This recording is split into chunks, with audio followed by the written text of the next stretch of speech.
up.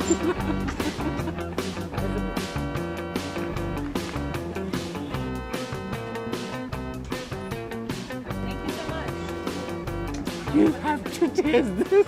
I think everyone remembers the first time when they fell in love with their profession. I still remember I just came to America and I was taking the 7 train back to Queens. And there was an Indian guy sitting next to me saying, "What do you do?" And I said, "I'm a chef, I'm a cook in a restaurant on Upper West Side." And he's saying, "Oh, don't worry, keep working hard, you're going to find a respectable job one day." I said, "This is what I do."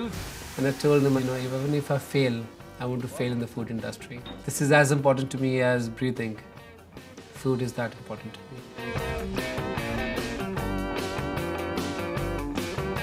I do feel that when you go to an Indian restaurant, when you start learning about a cuisine or a country or a culture, that you go and order something which is very simple. And generally, people end up ordering a chicken tikka masala.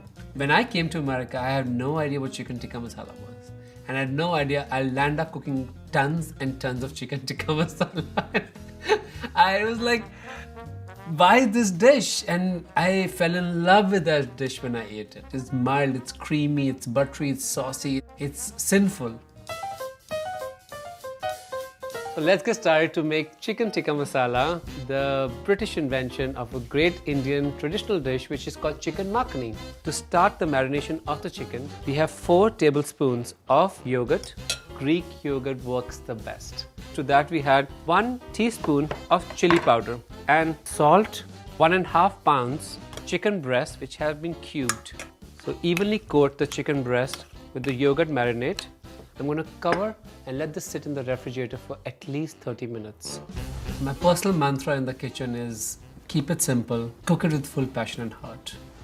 It's very important because that's the same energy which goes into the food. Now to make this sauce, I have 2 tablespoons of vegetable oil.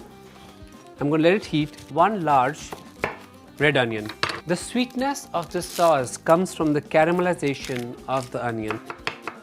To this we add 1 Thai chili, a teaspoon of turmeric powder, cumin, half teaspoon of chili powder, and patiently and gently cook the onions.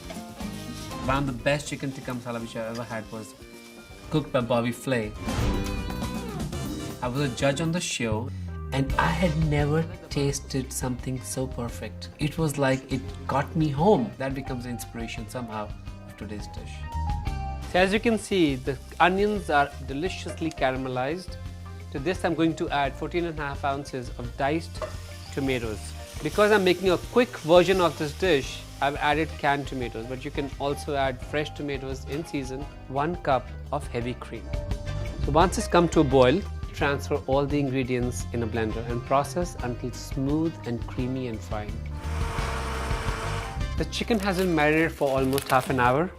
It has absorbed all the flavors from yogurt and chili powder. I'm going to add 2 tablespoons of oil in a hot pan. You need to hear the sizzling sound. Tikka means any piece of grilled meat. You have chicken which has been grilled and then they're simmered in a sauce which is based of tomatoes and cream.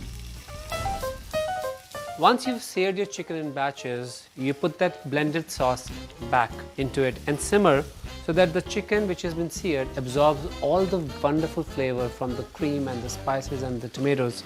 So now you can see thick, luscious chicken tikka masala sauce. I'm having this dish with plain boiled rice because the dish is so flavorful.